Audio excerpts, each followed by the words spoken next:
Isang magandang mapagpalang umaga po sa ating lahat, a Blessed Church. Isa na naman pong opportunity mula sa Panginoon ang pinagkaloob sa atin today to worship Him.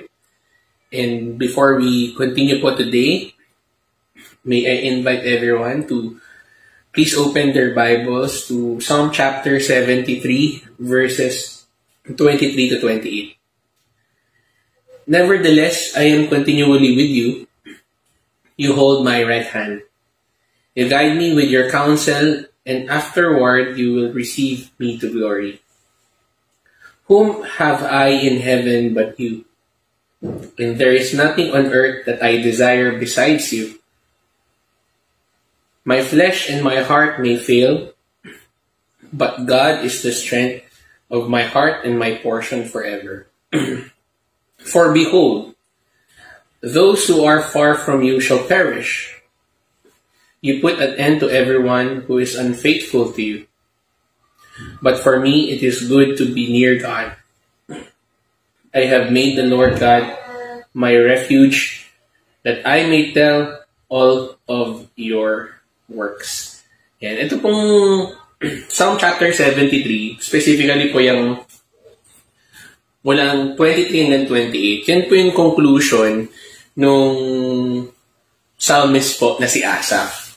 Pero, para po maintindihan natin paano siya nakarating dun sa conclusion na yun, kapag binasa niyo po yung simula hanggang bago yung verse 23, si Asaph po, nagbibigay siya ng kanya ng hinaing sa Lord, na bakit yung wicked Lord, they are flourishing, yung mga wicked Lord, sila yung mas well-off, samantalang ako na malapit sa'yo, nandito ako nasa service ako ng temple, pero sila, grabe yung pagkakambal nila ng wealth kahit kung wicked sila. But, pagdating po dun sa time na pumunta si Asaph sa temple and the Lord showed to him what will happen to the wicked. Ito po yung naging conclusion niya, yung mula 23 hanggang 28. It gives us, or the Lord that time, when Asaph was writing this, una na-experience niya yun, ipinakita sa kanya ng Panginoon na you are more well-off because you are mine. Na makaranas man po tayo ng injustice dito sa mundong ito, makaranas tayo ng difficulty, hardships, and all of those inconveniences ng buhay dahil sa kasalanan. At lalo na dun sa mga tao din na that would hurt us. We can still have hope. Sabi nga ni Asaph, diba, you are my portion forever. My heart and flesh may fail, but the Lord is His portion. And as the people of God, ang isa sa pinakamagandang bagay o isang mahalagang katotohanan na napakasarap yakapin ay yung tawagin ka ng Diyos na akin. You are mine. Kapag si Lord po nag-set apart, it is His. And we are His people. Because of what Jesus Christ has done for us. And if you are going through something right now, kaya naman, nandun ka rin sa moment na nakalagpas ka, okay? Naitawid ka ng Lord sa isang hurdle mo today or in this point in time, I encourage you to worship the Lord, and I encourage you to bring praises to God and understand na, oo nga, sa lahat ng bagay na pagdaan ako simula nung noon pa until today, the Lord has done great things in my life. Lalong-lalo na nung iniligtas niya tayo sa ating mga kasalanan. Kaya po, if nandun ka sa moment naman na you are feeling down or discouraged, may your faith increase. May this truth that Asaph realized when the Lord has given him yung vision kung anong mangyari sa mga wicked, may you see the beauty of the Lord, your God, who calls you mine. Sama-sama po tayo magpuri sa Panginoon. Let's pray po. Lord, we thank you for this truth, that you are God, that you care for your people, that we are well taken care of. Salamat, Panginoon, sa katotohanan ito. Salamat sa katotohanan, Lord, na hindi mo kami pababayaan. That in everything, Lord, you are with us. We may have experience or we may be experiencing difficulties, but there is hope and there is joy because you are with us. Thank you, Lord. May you increase our faith even more. And may our lives bring glory to your name alone. In Jesus' name we pray. Amen.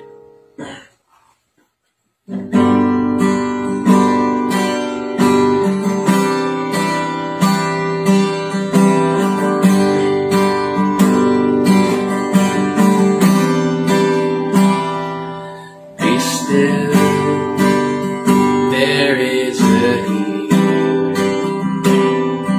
His love is deeper than the sea. His mercy, it isn't fake. Your grace that washes over me. So let faith arise. Let faith arise.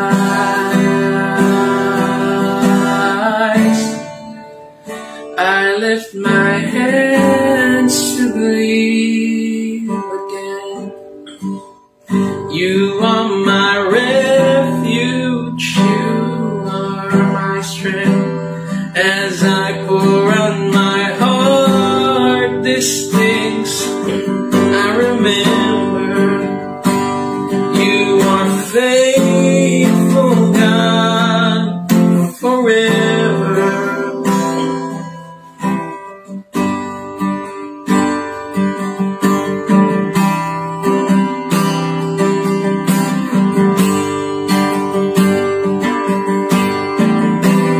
Be still, there is a river that flows from Calvary's stream, a fountain for the thirsty, a fountain for the thirsty. Pure grace that washes over me. So let faith arise. Let faith arise. Let faith arise. Let faith arise. Let faith arise. Let faith arise.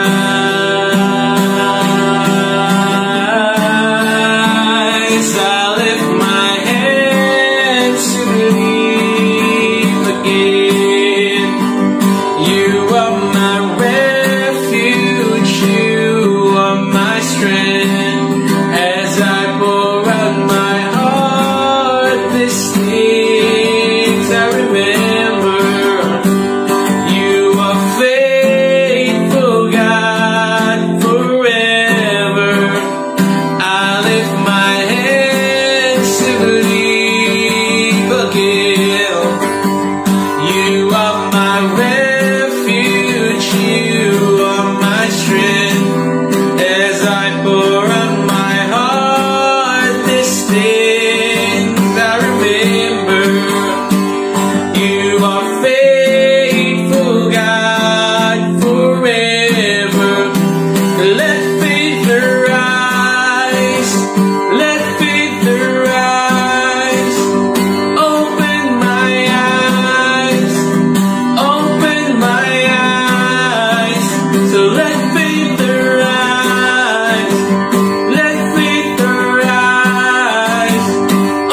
again.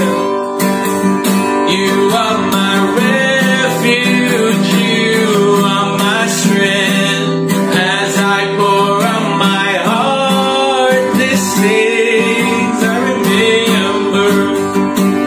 You are faithful, God, forever. I lift my hands to believe again. You are my refuge, you are my strength. As I pour out my heart, these things I remember. You are faithful, God, forever. Let faith arise, let faith arise, let faith arise.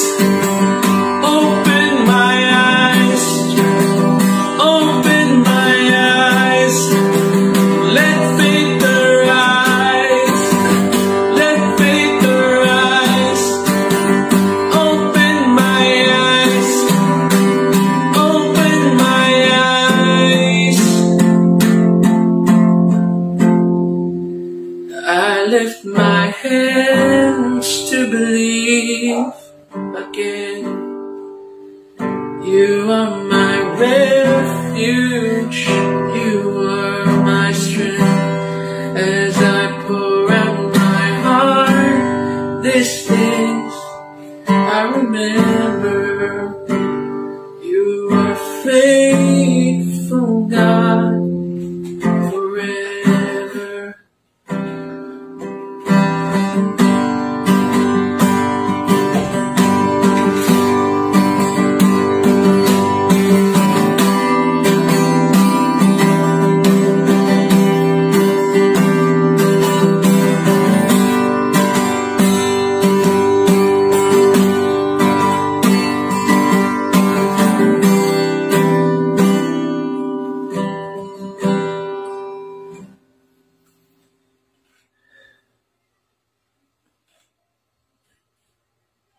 Let it also be your hope that God reigns in your life. That God reigns in this world. That He is sovereign over all. Ito po isang bagay na pangahawakan natin bilang mga Kristiyano. Nang kapangyarihan ng Panginoon ay saklaw ang lahat. Kahit yung maliit na detalye ng buhay mo. Wala ni isang detalye sa buhay mo na hindi saklaw ng pamamahala ng Diyos. And let that be your hope. Let it be your hope as the people of God.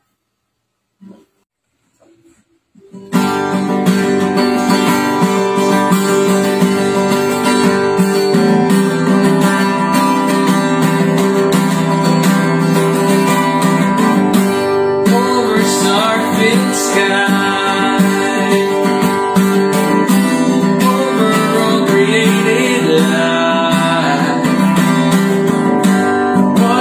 always meant to be. Your glory reigning over me. You're above anything thrown my way. Victorious, I live to stand in you always. You reign over all the earth, we sing it. Justice and peace you bring it. You reign, Holy One, you reign. Over star-filled sky, over star-filled skies, and over a created life.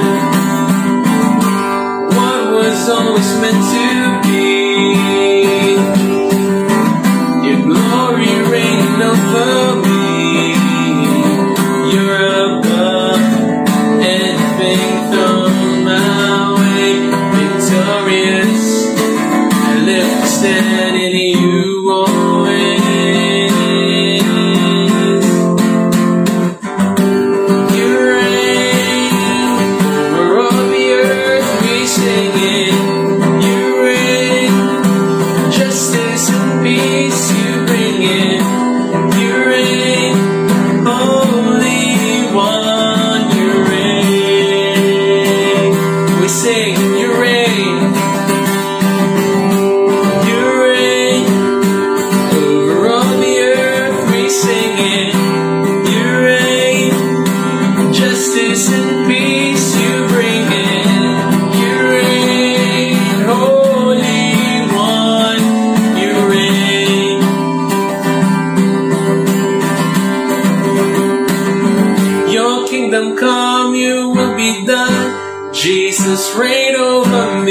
Your kingdom come, your will be done.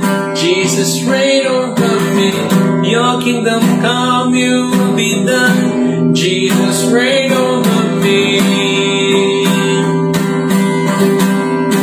Your kingdom come, your kingdom come, your will be done. Jesus, reign over me. Your kingdom come, your will be done. Jesus, reign over me. Your kingdom come, your will be done. Jesus, reign over me.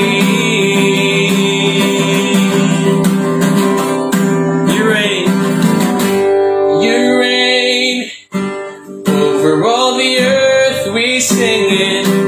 You reign, justice and peace you bring in. You reign, Holy One. You reign, you reign. You reign over all the earth. We sing it. You reign, justice and peace you bring in. You reign, Holy One. You reign. Ooh, yes, you reign. You reign. You reign. You reign.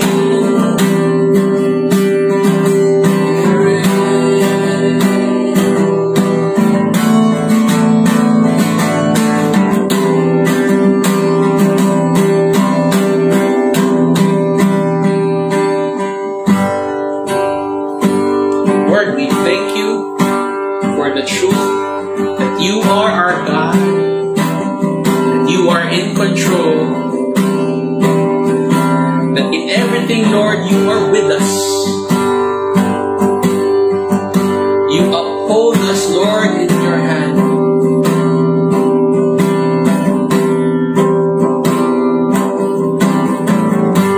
That your grace is sufficient every day, O God.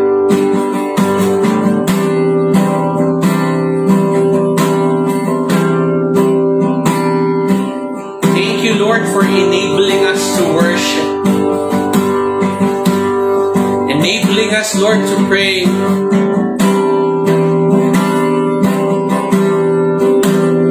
The privilege, Lord, to come in your throne of grace, O God. Thank you for your mercy.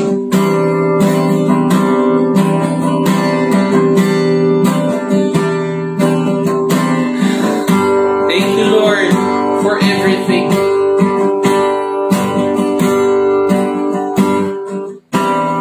Sa mga pagkakataon, Panginoon, na kami nangihina, ikaw ang aming kalakasan, O God.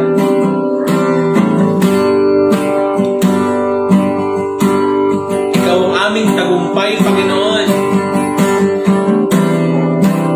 Ikaw ang aming matinding sandigan.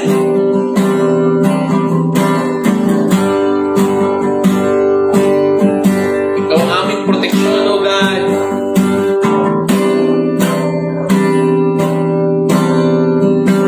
Sa mga panahon kami nakakalimot, Panginoon, tulungan mo kaming maalala, Panginoon, ang mga ginawa mo sa aming buhay. Kung kinakailangan kami i-disiplina, Panginoon, i-disiplina mo kami, O God. Disiplinahin mo. I-disiplina mo yung mga minamahal, Panginoon.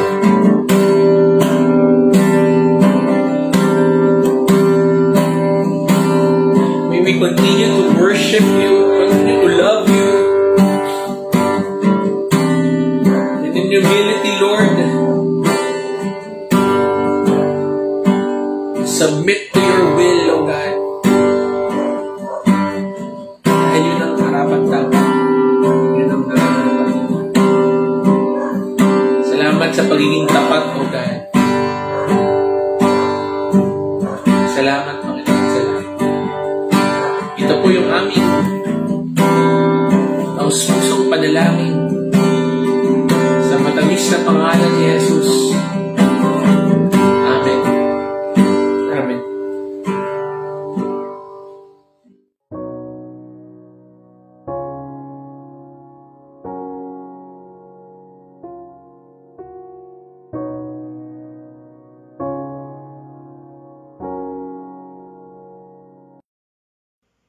A blessed Lord's Day, ABC. Isa pong privilege para sa akin na muli pong makapagbahagi ng salita ng Diyos sa inyo. And today po, we're going to study a passage na alam ko pong pamilyar na pamilyar kayo. Sikat po na passage to sa Scripture. And alam ko nagagamit na to palagi sa memory verse. But bagamat ito po ay isang passage na alam na natin at kilala na natin, by God's grace po nawa tayo po ay makakuha ng fresh insights at makapagbigay ng kalakasan sa atin ng salita ng Diyos ngayong umagang ito. Ang title po ng sermon natin today is Running the Race. And we are going to study Hebrews 12, 1-3. So kung kayo po ay may mga Biblia na hawak, at hopefully wala pa magsasabi na naiwan nila kanilang Bible, dahil tayo po ay nasa mga tahanan natin. So, yung mga hawak niyo pong Biblia, pakibuksan po sa Hebrews chapter 12, 1-3. Sama-sama po natin pag-aralan ng salita ng Diyos. Again, Hebrews 12, 1-3. And this is the word of God. Therefore, since we are surrounded by so great a cloud of witnesses, let us also lay aside every weight and sin which clings so closely, and let us run with endurance the race that is set before us, looking to Jesus, the founder and perfecter of our faith, who for the joy that was set before him endured the cross, despising the shame, and is seated at the right hand of the throne of God. Consider him who endured from sinners such hostility against himself, so that you may not grow weary or faint-hearted. Tayo po'y manalangin. Heavenly Father, we praise you, Lord, and we are grateful for the privilege and opportunity to study your word together. And Father, we ask that may you grant us the wisdom that we need and allow us, Lord, to receive your message this morning. And Father, despite the frailties of your messenger, may your people hear your voice. And we pray, O God, na anuman po ang mensahe, anuman po ang paalala, anuman po ang hamon o kalakasan na ibibigay niyo po ngayong umagang ito, ito po ay tanggapin ng aming mga puso, matanim sa mga puso namin at mamunga po sa aming mga buhay. Allow us, Lord, that by your grace and to your glory, we will be able, Lord, to enjoy your word, to be nourished by your word. May your Spirit lead us, and may you cover us with your presence. Father, we ask this in Jesus' name. Amen and amen. We are sure po of one thing about the book of Hebrews, at ito po ay, this is a letter written to Hebrews. We don't know who the author is. I personally suspect that it is the Apostle Paul, but we'll stay safe by saying that we don't actually know. Dahil wala naman pong concrete evidence historically that points to the Apostle Paul. Now, anong klaseng Hebrews nga ba ang pinag-uusapan natin dito? Which Hebrews are we talking about? This letter po is written to a Hebrew community na nahahati po sa tatlong categories. Una, there are believing Hebrews o mga mananampalatayang Hudyo sa komunidad na ito. These are Jews who have put their faith in Jesus Christ. Sila po yung mga Hudyo na nanampalataya kay Jesus, naniwala na siya ang Mesiyas, and they have followed the Lord Jesus Christ. And then second, there are also the sympathizing Jews. They are called sympathizers because these are Jews who are actually on the fence. Ibig po sabihin, naniniwala sa kanilang isip na si Jesus ay ang Mesiyas, pero hindi pa sila nakakapag-decide. Hindi pa sila nakakatawid from mental knowledge about Jesus Christ to a belief that comes from the heart. So they sympathize with the believers, they listen, they fellowship with them, pero hindi pa sila mananampalataya. And probably some of them, they do not publicly declare their belief in Christ because probably out of fear sa ikatlong category. The third category is the unbelieving Jews. Ito po yung mga Hudyo na nire-reject si Jesus as Messiah. And most of them, are actually hostile against the Christian faith. And so, napakahalaga po na maunawaan muna natin ang detalyeng ito in understanding this passage na pag-uusapan po natin. At hindi lamang po sa pag-unawa natin sa passage na to, kundi sa pag-unawa natin sa buong aklat ng Hebrews. And with that in mind, I want to point you to the call to join the race. Twice po in verse 1, ginamit ng author ng Hebrews yung phrase na let us. And po, the author of Hebrews says, let us, twice in verse 1. And this is an invitation to get on the track and run. Sa mga sympathizing Jews, the invitation po is to jump off the fence that they were straddling upon and join the race. Christianity is a race. Now they are being invited to join it. To the Christian Jews, the call is to get back on track. They were probably tired. Some of them are scattered on the racetrack. Yung iba sa kanila ay nakaluhod na dahil probably pagod na. And so ang invitation sa kanila is tumayo, manatili sa kanilang pagtakbo. And so yun po yung invitation. Now the author of Hebrews provided his Jewish readers and us Gentiles, by extension, with two important rules for running. Two important rules for staying on the race and finishing it. So rule number 1 is to keep your feet on the track. Keep your feet on the track. At tayo po yung mag-focus sa verse 1. First thing I want us to notice po sa verse na to is the first statement. Sabi po dito, therefore, since we are surrounded by so great a cloud of witnesses. What witnesses is the author of Hebrews talking about?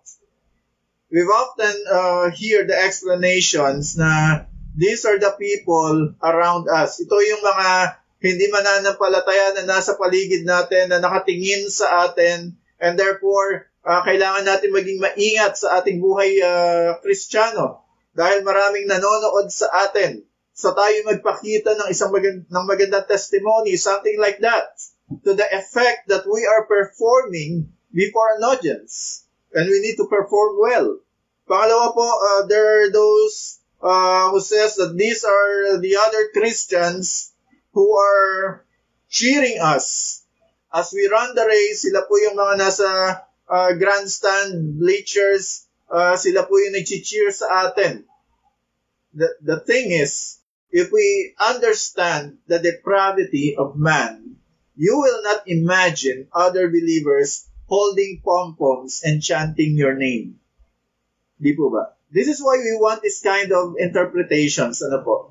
That we are the star athlete, tayo yung bida sa karera, and everyone is watching us perform the race. Nanonood sila sa atin.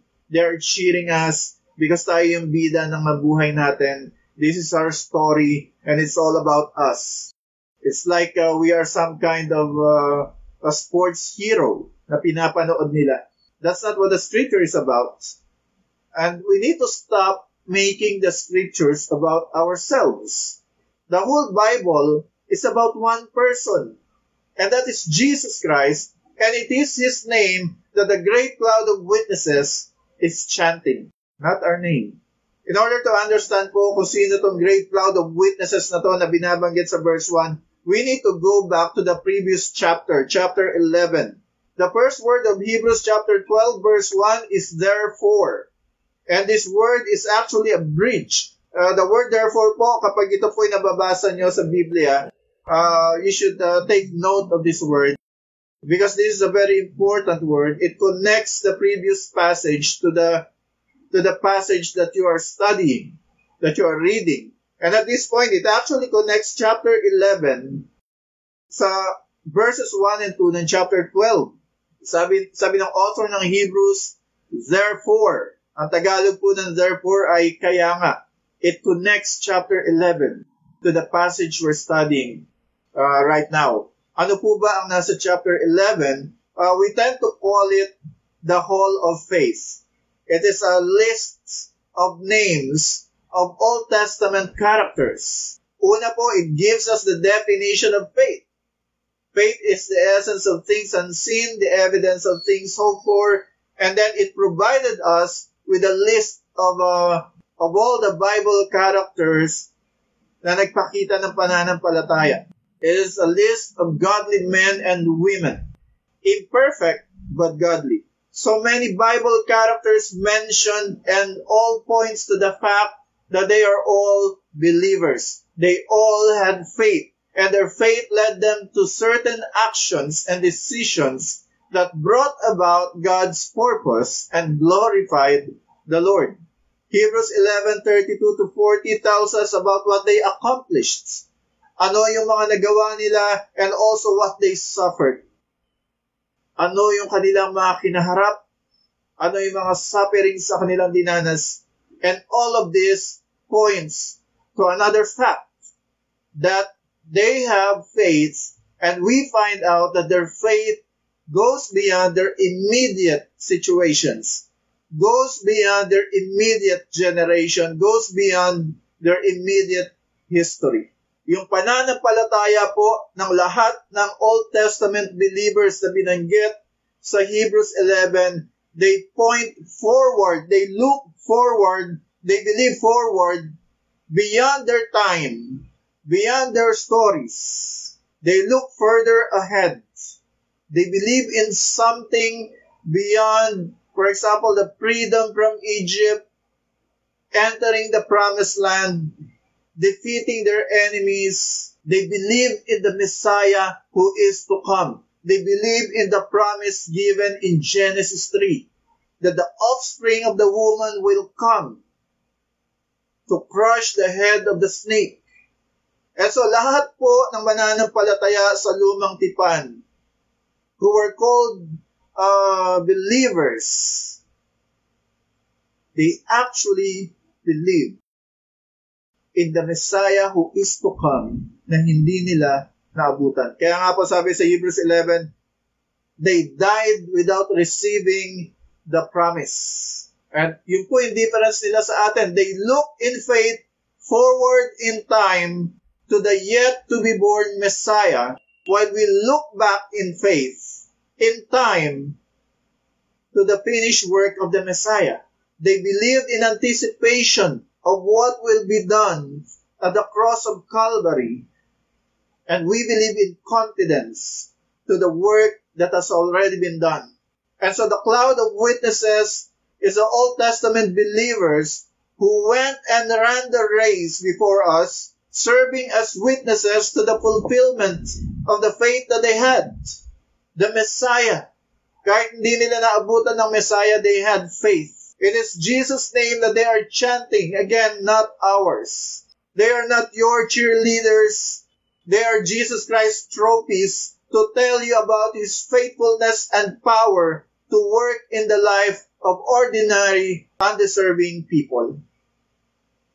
So therefore, since we have these examples before us, let us what? Ano pong sabi? Before you run, you drop off some weights.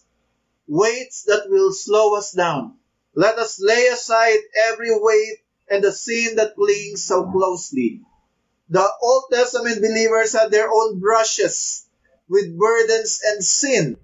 Remember Moses' impatience, David's sin with Bathsheba, Samson's lusts, and yet they were included in the Hall of Faith. Why? Grace. God chose to use undeserving men and women to fulfill His purpose, to receive the glory that is due His name. And what does Hebrews 11 says? That we have something better. We live under a better covenant, under better promises. So you drop everything that's dragging you down. Bitawan ang lahat ng bagay na nagpapabagal sa ating pagtakbo. Yun ang unang nais ipagawa ng author ng Hebrews. If the Christian life is a race, then we need to run. We need to run properly. And in order for us to do that, we need to drop everything that will slow us down. Maaari pong sa pagtakbo natin sa buhay, may mga bagay na nagpapabagal sa atin. Some of us may have been slowed down by frustrations. Some of us may be mourning. Some of us may have been enduring some disappointments, or it's probably failure, or guilt, or the burdens of our current situation. You're down on the ground at the moment. What is being asked of you is to trust the grace of our Lord and to get back on your feet and run. Whatever sin that has been festering us, we need to give it up. It doesn't matter po how long or how hard we hide our sins, it will find us out. Yun po yung sinasabi sa Biblia. Our sin will find us out. So, kailangan natin itong bitawan. Meron ka inaalagaang kasalanan, meron kang tinatagong kamalian, akala mo walang naaapektuhan, but sooner or later, it will be a stumbling block before you. Maaaring hindi ito nakaka-damage ngayon, but one day, it may damage more than you thought it can. So, kailangan nating bitawan ang anumang bagay na makakahadlang sa ating pagtakbo. Lay them all at Jesus' feet and get back on the race. That's what verse 1 is telling the Jewish believers and us by extension. It says, run the race with endurance. And endurance po is not something that we just acquire immediately. Endurance is something that is built up, that is being built up. It is something that is developed. It is something that Jesus develops in us. Since ang pinag-uusapan po natin is spiritual endurance, this is something that Jesus develops in us. The word endurance here is from the word used for steadfastness sa James 1:3. Yung steadfastness sa James 1:3 at yung word na endurance po dito sa Hebrews 12:1, they came from the same Greek word hupomone, which refers to the ability to remain or to stay. Sa Latin Vulgate po, the word is sustentia or sustenentia. Dito natin nakuha yung English word na sustain or sustenance. Magpatuloy, to sustain, manatili. Everyone who was an athlete at one point in their life knows the physical training and conditioning involved in sports. Lahat po ng naging varsity player, lahat po ng nakasali sa kahit na anong sports, alam po natin na there is a huge amount of training and physical conditioning and even diet involved to develop yung ating endurance sa ating laro. Especially in games that actually involves running. Bagamat ako po ay asthmatic, nung pong high school, ako po ay naglaro ng soccer. From third year to fourth year high school, ako po ay naglaro ng soccer. And alam ko po yung kung gaano kahirap mag-training para lang sa isang laro. Every 5 o'clock, after na mga klase sa Cavite National High School, tatakbo na kami sa oval. May oval pa po noon. Buong buo pa ang mga grandstand. Tatakbo na kami doon. At doon na kami magpapalit ng panlaro. Hanggang gabi nandoon kami. Exercise, jogging, 10, 12, 14 na beses iikutan yung oval bago pa kami makapaglaro talaga, makapag-practice game. At araw-araw po yan, Monday to Friday. And even Saturdays. And so, it actually develops yung endurance. Kung ganun po sa physical training, sa physical sports, paano naman sa spiritual aspect, sa spiritual realm? We need to develop spiritual endurance so that we can run the spiritual race of life. And how do we develop yung spiritual endurance? Unang-una, napakahalaga po ng nutrition. Sa mga atleta, napakahalaga ng proper nutrition, proper diet. Kaya di po ba yung commercial ni Hidilyn Diaz, lagi nakabantay yung boyfriend niya sa kanyang pagkain? Napakahalaga po ng tamang pagkain. Sa spiritual endurance, napakahalaga po na tayo ay kumakain ng tama sa salita ng Diyos. This is not just a book po. Ito po ay salita ng Diyos at ito po ang number one source ng ating nutrition when it comes to developing our spiritual endurance. And since ito po ang ating spiritual na pagkain, nararapat po na tayo po ay kumakain ng tama. Ano pong ibig kong sabihin? Tama yung mga turo na ating pinapakinggan. Tama yung mga itinuturo natin. Kung tayo po yung tagapagturo sa church, tama yung ating itinuturo. Spiritual life po, spiritual endurance ng ating kapatiran ang nakasalalay sa ating pagtuturo. Kaya po kung kayo po ay eager na magturo ng Biblia, eager na mag-preach, you also have to be eager to submit to the trainings, to submit to learning. Mahirap po kung eager ka lang magturo pero hindi ka eager matuto. Dahil hindi lang spiritual life mo ang nilalagay mo sa alanganin, kundi spiritual life ng iyong kapatiran, ng iyong mga kapatid sa pananampalataya, ng mga tuturuan mo. So parang minsan ang hirap isipin na merong gustong-gusto magturo pero ayaw naman magpasakop sa training ni pastor. Pag mag-schedule ng training sa pastor, iisnabin natin, hindi natin papansinin hindi natin aatinan. Dadaanin natin sa seniority ang pagtuturo. Bible teaching is not about seniority. So if we don't have the humility to learn, to study, we don't have the humility to submit to training, we are actually endangering not just yung spiritual endurance natin, kundi spiritual endurance sa mga makikinig sa atin. So if you're really eager to teach, to preach, but you're not eager to study, you're not humble enough to submit to training, you have no business standing behind the pulpit. Pangalawa po, not just the Word of God, but also prayer. Of course, prayer is our lives. Hindi ka po magpe-pray lang kapag prayer meeting o kapag inutusan tayo ni pastor na mag-pray. Ito po ay buhay natin. So yung prayer, yung Bible reading, napakahalaga po to develop our spiritual endurance for the race of life. And then pangatlo po yung fellowship with other believers. Of course, hindi tayo nakapag-fellowship physically because of the situation. Pero kapag meron ng pagkakataon, kung gaano tayo ka-excited na pumunta sa mall o mamasyal kung saan, dapat excited tayo na muling makapasok sa bahay pananambahan at makipag-fellowship sa ating mga kapatid sa pananampalataya because this is very important in developing our spiritual endurance. I'd like us to pay attention to the last phrase of verse 1. Sabi po dito, it is the race that is set before us. The race that is set before us. Running the race is not an option for the Christian. The moment you put your faith in Jesus Christ, you are already on the race. You are already on the starting line.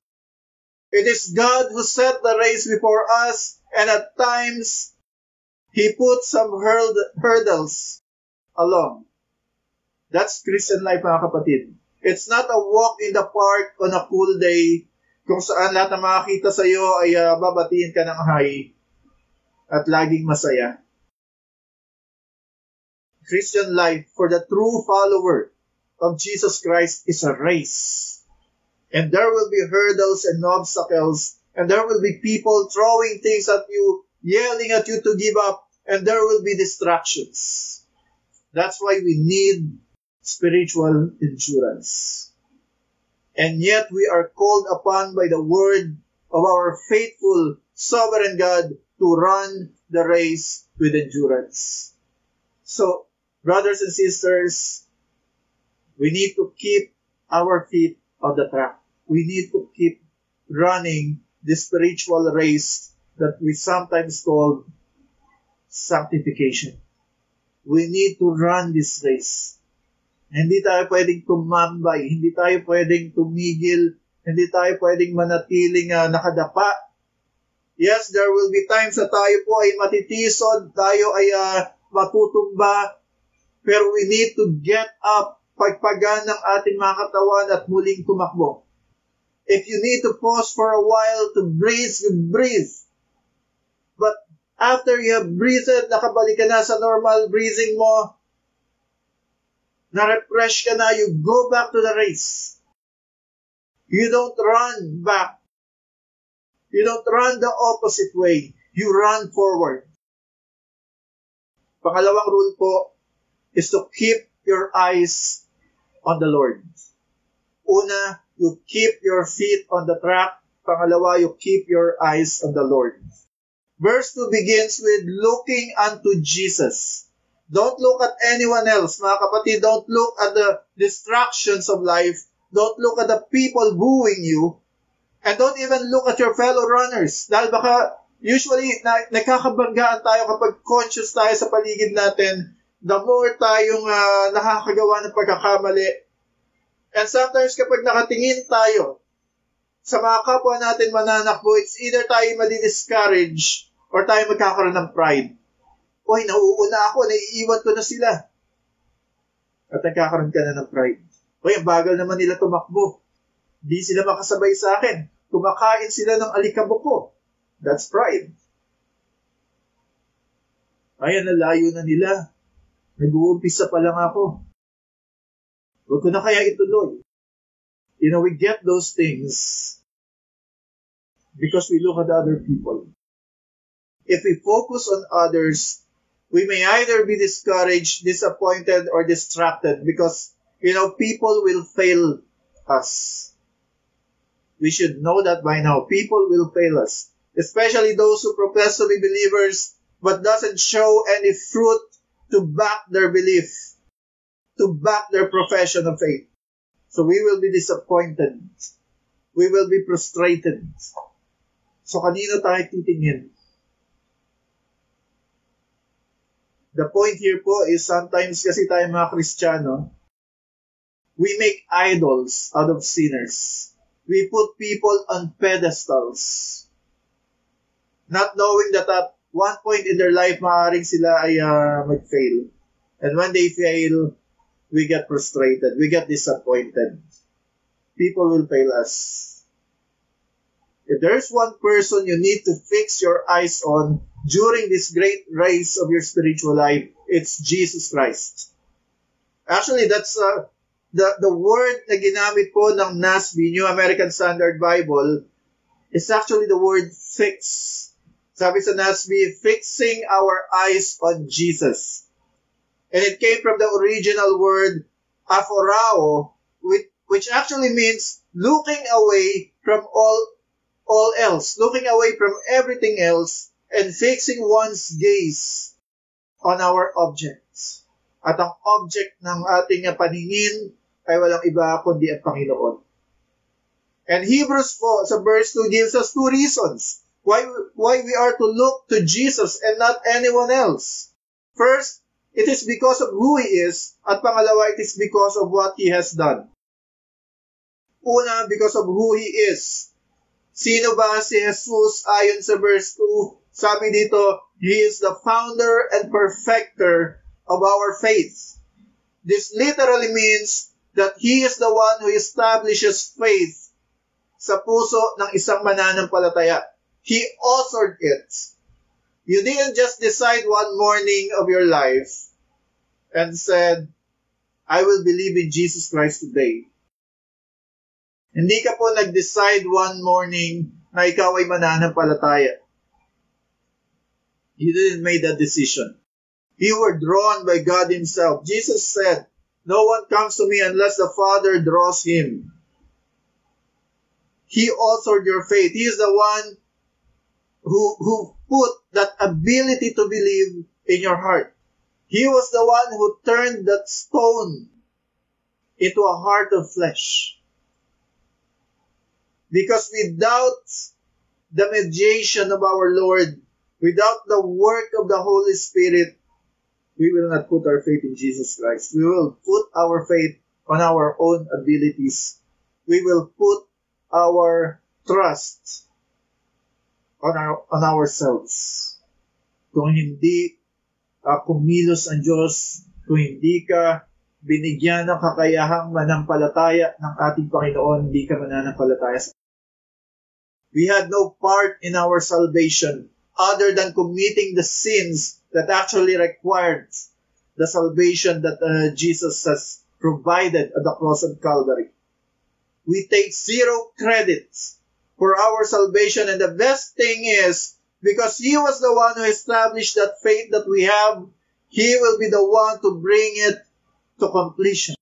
Dahil Siya yung naglagay ng pananampalataya sa puso natin, Siya ang tatapos sa Kanyang sinimulan. Siya yung magpapaganap dito.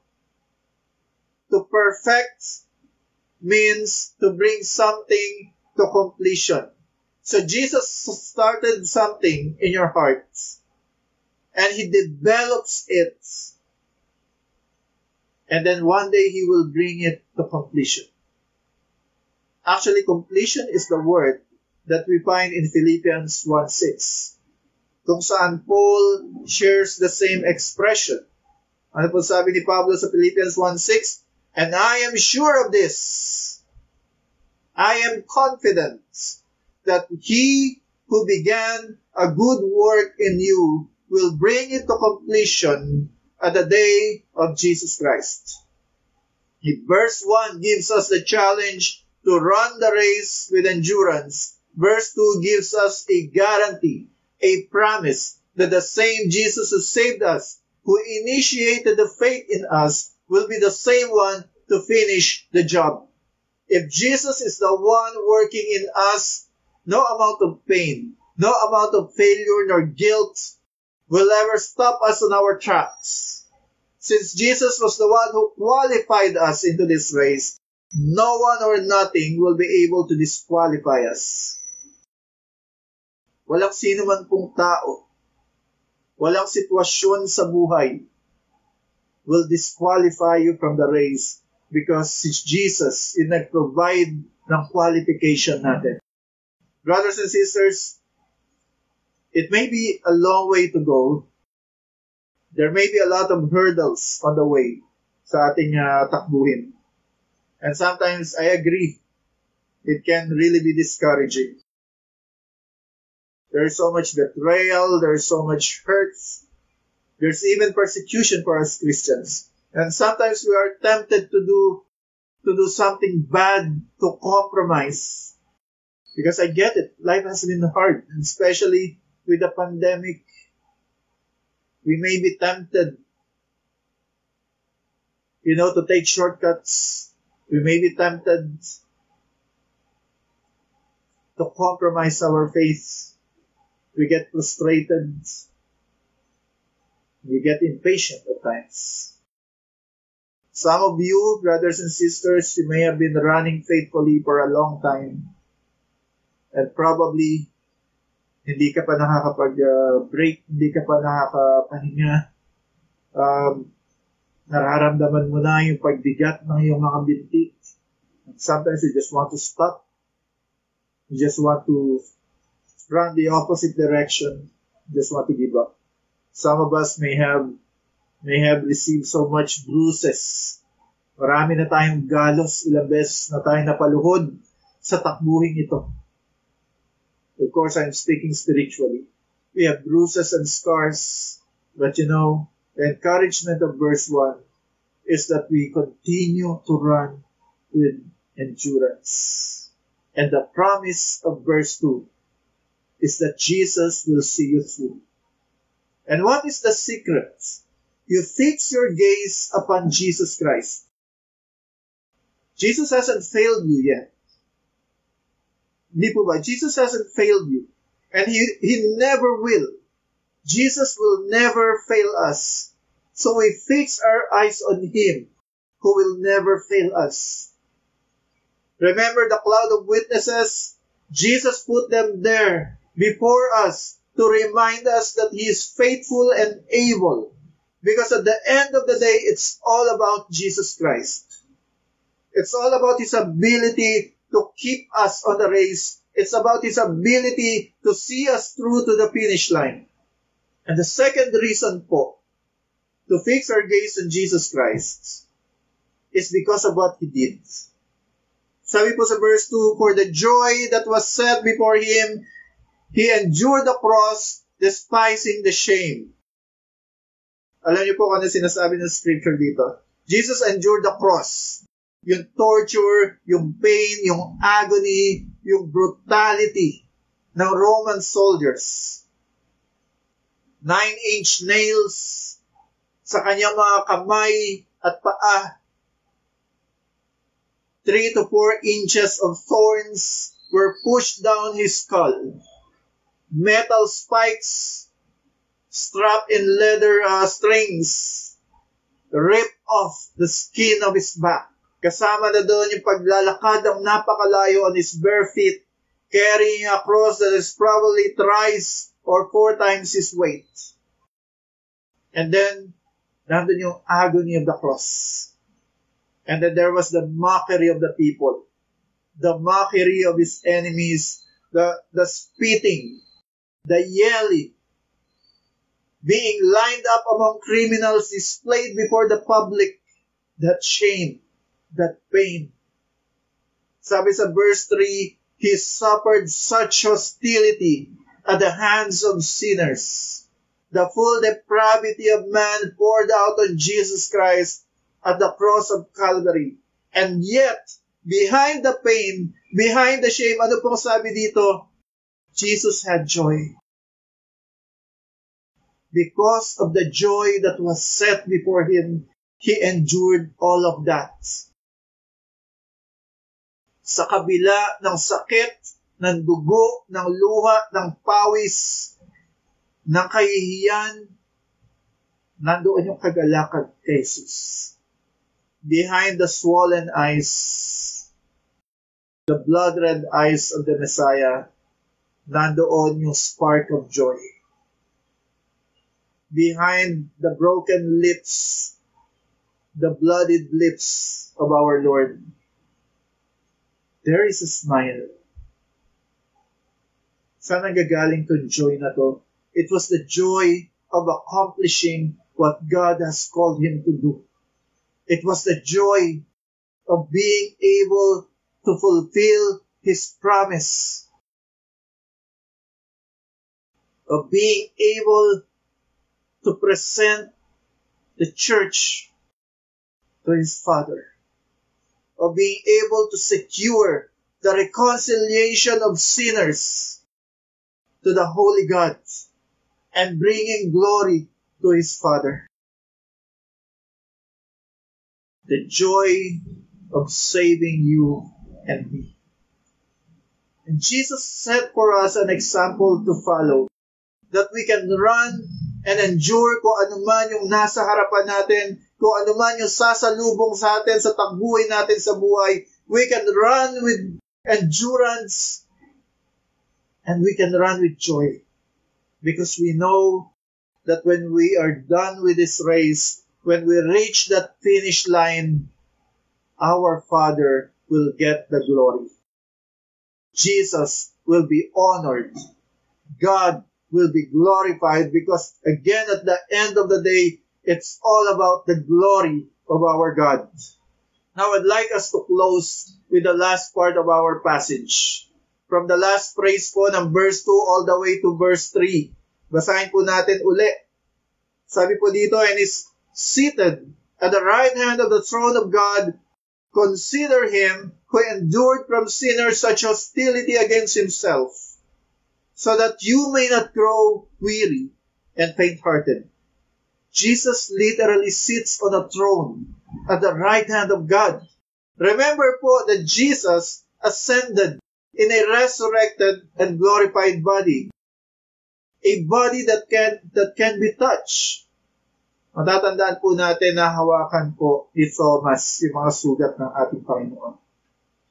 It was in this resurrected, glorified body that Jesus ascended to heaven. And the Bible says that He is seated at the right hand of the Father. Seated on what? Sa tingin niyo, He is seated on a bench beside the Father. He is seated on a throne. He's the King of Kings and Lord of Lords. He has His own throne. At ano ang ginagawa niya sa trono niya sa langit? After He has done and fulfilled His mission of saving His people, ano yung current ministry ni Jesus Christ sa buhay nating mga mananampalataya? Hebrews 7:25 says, "Therefore, He is able also to save forever those who draw near to God through Him, since He always lives to make intercession for them." Brothers and sisters, I don't know what you are going through in life. Hindi ko po alam ang mga pinagdadaanan nyo. I am preaching through a cell phone camera. And I don't even know who is actually watching right now. I don't know what you are going through, but our God does. Some of you may be mourning right now. Marahil meron sa atin nakakaranas ng kalungkutan. Some of us, we are experiencing guilt. Meron tayong nagawa. And we have that guilt that has been bothering us.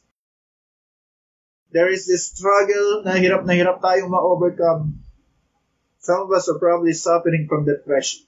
I don't know what you're going through. But Jesus does. And you know why? Because as He is seated on the throne in heaven, the Bible says that He is praying for you. He knows every drop of tears. He knows every pain. He knows every hurt that you are experiencing right now. And He is praying for you.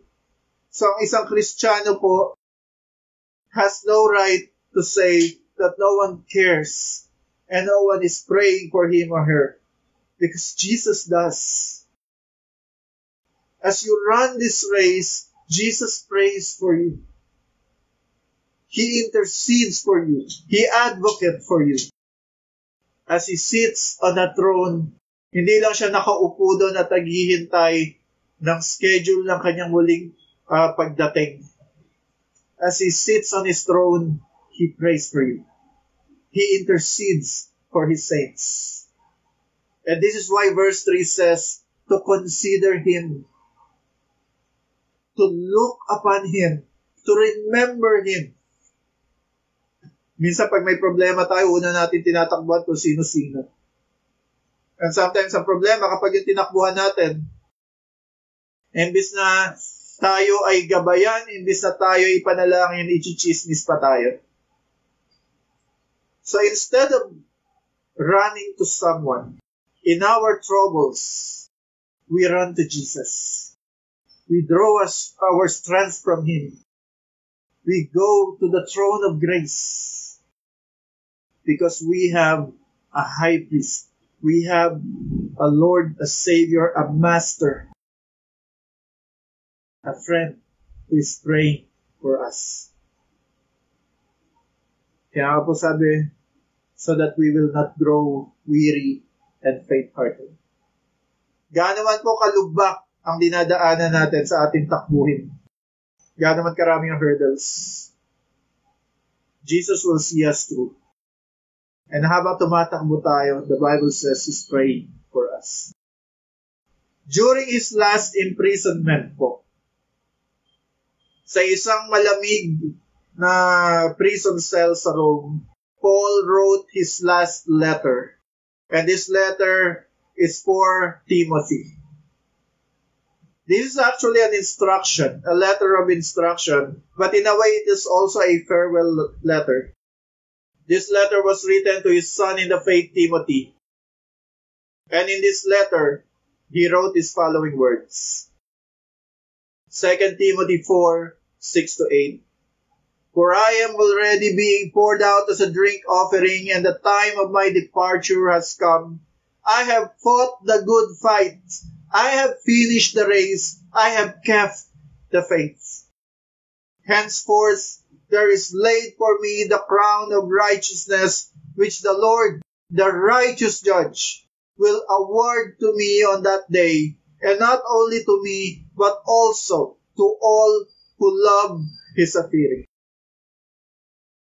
How many of us, brothers and sisters, kapag tayo ay malapit na sa huling hantungan ng ating buhay, when we are about to breathe the last final breath sa ating buhay na ito, kapag tayo ay nasa dulo na, will we be able to say these words? I fought the good fight, I finished the race, I have kept the faith. At alam niyo po, nung sinabi ito ni Pablo, there was an anticipation. Meron siyang ina-anticipate. Ano po yung ina-anticipate ni Paul? He was anticipating a crown. Nung panahon nila, it is a wreath. It is a crown of leaves na ibinibigay sa mga champion ng isang palaro. Ito po ay katumbas ng mga medals natin ngayon. He was anticipating a crown na ang sabi niya ay ibibigay ng ating Panginoon hindi lamang sa Kanya, kundi sa lahat na nagmamahal sa pagdating ng ating Panginoon. Ibig sabihin sa lahat ng nananampalataya, sa lahat na ang tanging pag-asa lang sa buhay ay ang kanilang buhay na Panginoon. To those whose only hope is on the coming King. Not only are we given the privilege to run the race, we are given the privilege to glorify and honor God. But there's actually a price. And that's something to look forward to. Hindi po ba? The crown of righteousness. We don't deserve any of this, mga kapatid. We do not even deserve a shot in this race. And yet, not only that we get to run for Christ, we get an actual reward when it's all done, when it's all over. When we get to the finish line of this great race, there is Jesus waiting for us. Hawak-hawak yung crown. There is the prize after this race, mga kapatids. And that should give us joy habang tayo ay tumatakbo. So again, anong gagawin natin? We run this race with endurance and we fix our eyes on Jesus Christ. Meron pong isang bayan sa ibang bansa. And dati po, they have this what they call town fair. Ito po ay katumbas ng mga piyesta na meron tayo mga Pilipino, minus the idol worship. So they have yung mga towns, rural towns, European countries, they have what they call the town fair. At ito po ay a celebration, usually kasabay ng founding day ng isang bayan.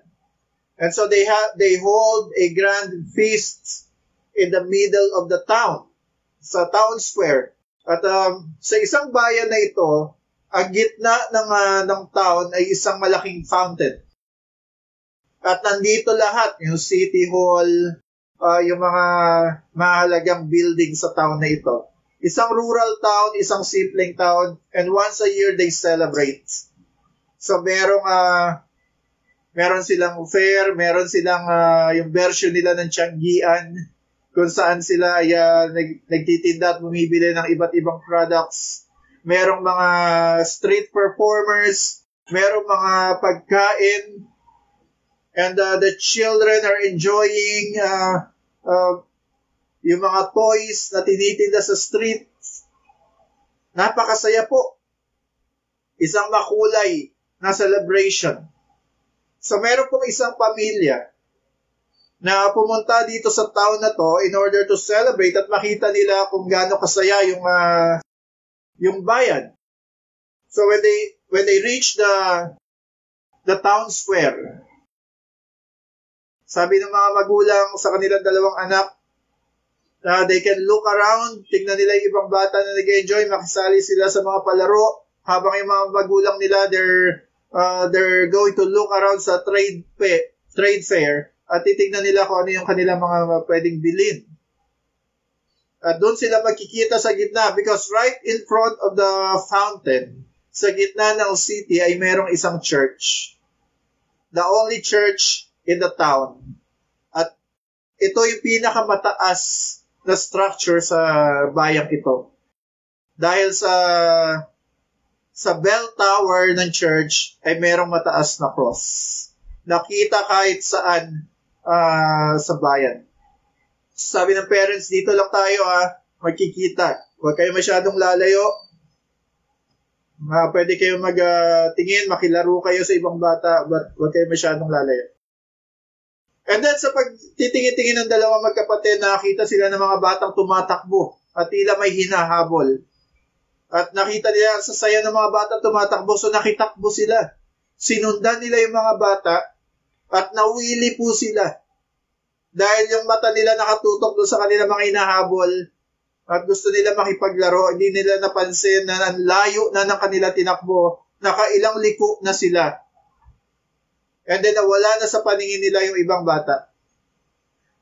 At nakita nila that they are on a street. At yung ingay ng town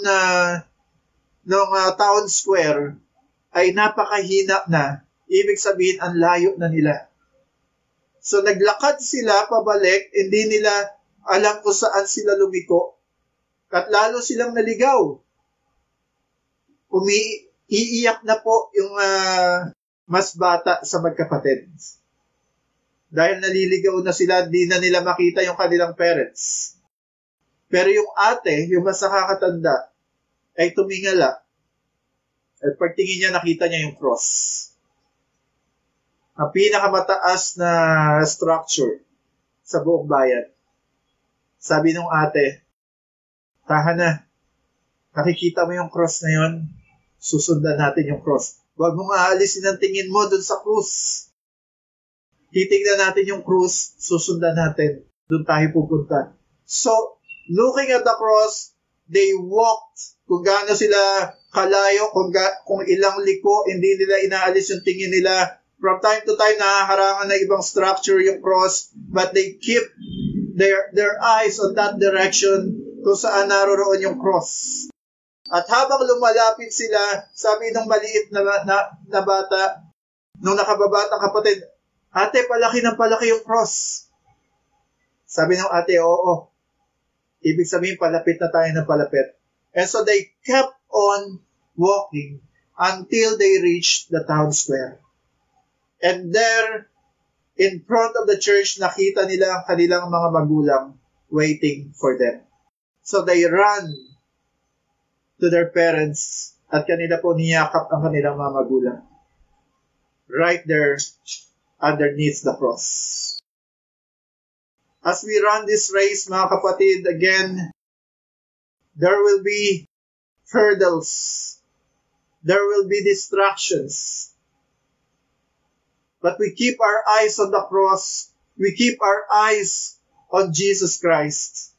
And we keep on running the race. And we will not give up. Because si Jesus ang nagbibigay sa atin ng lakas. He started this race. He started this faith in us. And He will see us through. Sa mga kapatid, hindi ko po alam kung gaano na kayo katagal sa race na ito. Maaaring yung iba sa inyo ay malayo na po ang narating sa takbuhin ito. Yung iba sa inyo nag-uumpisa pa lang. Let us run together this race with endurance. Let us fix our eyes on Jesus Christ. And then one day, kung sino man po ang mauna sa atin, see you there at the finish line. Let us pray. Father God, we thank you for your great mercy and grace and love. Salamat po sa faithfulness ninyo. Salamat sa katapatan at pag-ibig po ninyo. And Lord, help us to run with endurance the race that you have set before us. To run in all faithfulness. To run, Lord, relying only on your grace at hindi sa sarili naming lakas. To run with anticipation, trusting your promises. And help us to keep our eyes focused on Jesus Christ. Father God, strengthen us. At sa bawat isa po na nakaririnig ng mensaheng ito, may they receive your blessing. Father, we thank you again. We praise you for this time. We thank you for your word. May you be glorified. May you be honored. And we ask, O Lord, that may you strengthen us to live each day of our lives by your grace and to your glory. In Jesus' name, amen and amen. God bless po.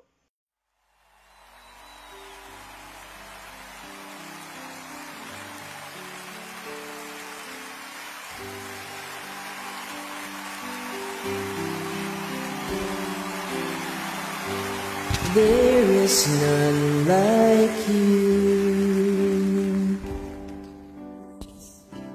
No one else can touch my heart like you do.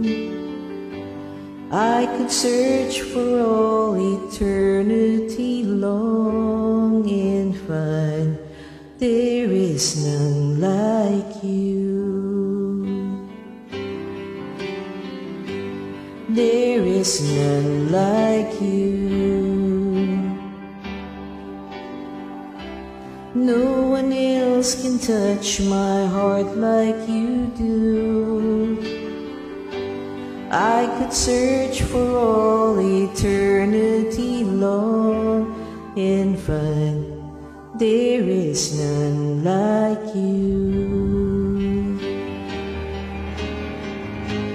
There is none like you. No one else can touch my heart like you do. I could search for all eternity long and find there is none like you. I could search for all eternity long and find there is none like you. ABC Family, itaas po natin ang ating mga kamay at tanggapin ang mga pagpapalang nagmumula lamang po sa ating Diyos.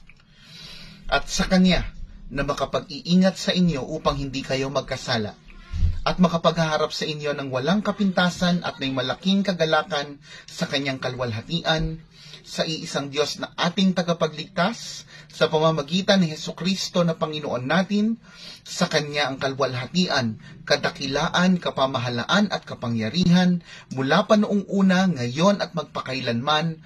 Amen. Purihin po ang Panginoon at manatili lamang po tayo para po sa ilang mahahalagang announcements.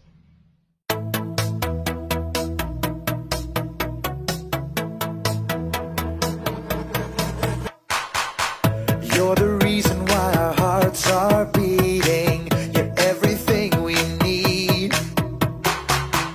You're the reason for the songs we're singing. We sing because we're free. Come on, we'll let it rise up to our God and sing.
our praise rise.